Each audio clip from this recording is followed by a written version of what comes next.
Livro de Atos dos Apóstolos, capítulo 9. A conversão de Saulo. Enquanto isso, Saulo, motivado pela ânsia de matar os discípulos do Senhor, procurou o sumo sacerdote.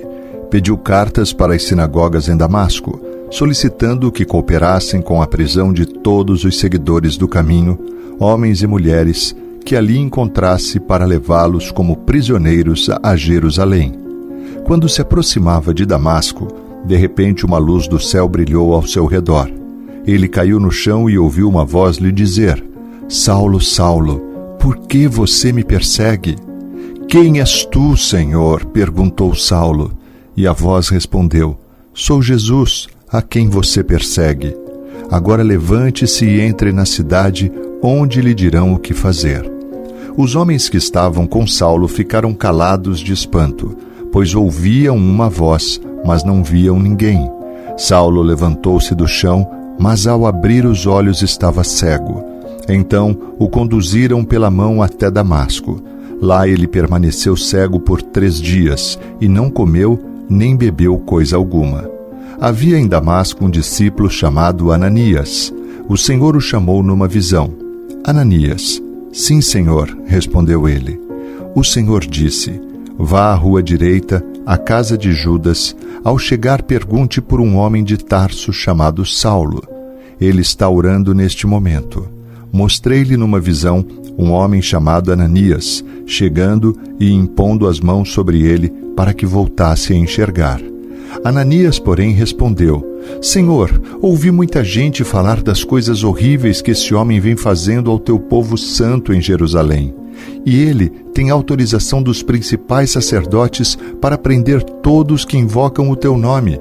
O Senhor, no entanto, disse: Vá, pois Saulo é o instrumento que escolhi para levar minha mensagem aos gentios e aos reis, bem como ao povo de Israel. E eu mostrarei a ele quanto deve sofrer por meu nome. Ananias foi e encontrou Saulo. Ao impor as mãos sobre ele, disse: Irmão Saulo, o Senhor Jesus, que lhe apareceu no caminho para cá, me enviou para que você volte a enxergar e fique cheio do Espírito Santo. No mesmo instante, algo semelhante a escamas caiu dos olhos de Saulo, e sua visão foi restaurada. Então ele se levantou, foi batizado, e depois de comer, recuperou as forças. Saulo em Damasco e em Jerusalém. Saulo permaneceu alguns dias em Damasco com os discípulos. Logo começou a falar de Jesus nas sinagogas, dizendo: Ele é o Filho de Deus. Todos que ouviam ficavam admirados. Não é esse homem que causou tanta destruição entre os que invocam o nome de Jesus em Jerusalém? Perguntavam. E não veio aqui para levá-los como prisioneiros aos principais sacerdotes? A pregação de Saulo tornou-se cada vez mais poderosa, pois ele deixava os judeus de Damasco perplexos, provando que Jesus é o Cristo. Depois de certo tempo, alguns judeus conspiraram para matá-lo. Dia e noite, vigiavam a porta da cidade com a intenção de assassiná-lo, mas ele foi informado deste plano. Então, durante a noite, alguns de seus discípulos o baixaram pela muralha da cidade num grande cesto. Quando Saulo chegou a Jerusalém, tentou se encontrar com os discípulos, mas todos estavam com medo dele, pois não acreditavam que ele tivesse de fato se tornado discípulo. Então Barnabé o levou aos apóstolos e lhes contou como Saulo tinha visto o Senhor no caminho para Damasco e como ele lhe havia falado. Contou também que em Damasco Saulo havia pregado corajosamente em nome de Jesus. Saulo permaneceu com os apóstolos e andava com eles por Jerusalém, pregando corajosamente em nome do Senhor. Também conversava e discutia com alguns judeus de fala grega, mas estes procuravam matá-lo. Quando os irmãos souberam disso, levaram Saulo a Cesareia e de lá o enviaram a Tarso. A igreja tinha paz em toda a Judéia, Galiléia e Samaria, e ia se fortalecendo à medida que andava no temor do Senhor, e encorajada pelo Espírito Santo, crescia em número. Pedro cura Enéas e ressuscita Dorcas.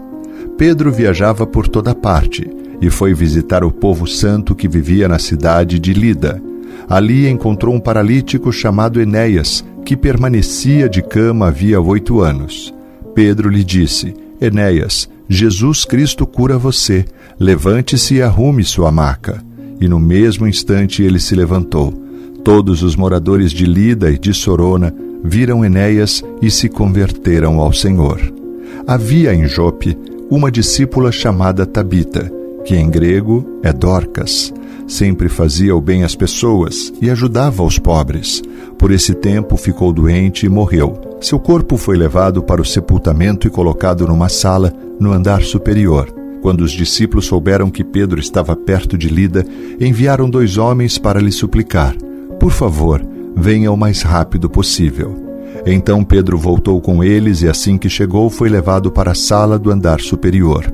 O cômodo estava cheio de viúvas que choravam e lhe mostravam os vestidos e as roupas que Dorcas havia feito para elas. Pedro pediu que todos saíssem do quarto. Então ajoelhou-se e orou. Voltando-se para o corpo da mulher, disse: Tabita, levante-se. E ela abriu os olhos. Quando ela viu Pedro, sentou-se. Ele lhe deu a mão e a ajudou a levantar-se. Em seguida chamou os discípulos e as viúvas e a apresentou viva. A notícia se espalhou por toda a cidade e muitos creram no Senhor. Pedro ficou em Jope algum tempo, hospedado na casa de Simão, um homem que trabalhava com couro.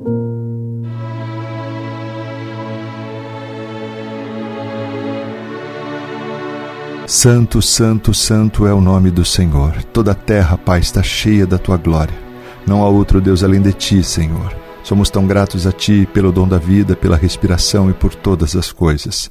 Te damos honras, glórias, louvores, Pai. Nos rendemos à Tua doce presença. Queremos Te adorar, Pai, na beleza da Tua santidade, na grandeza e na majestade da Tua formosura.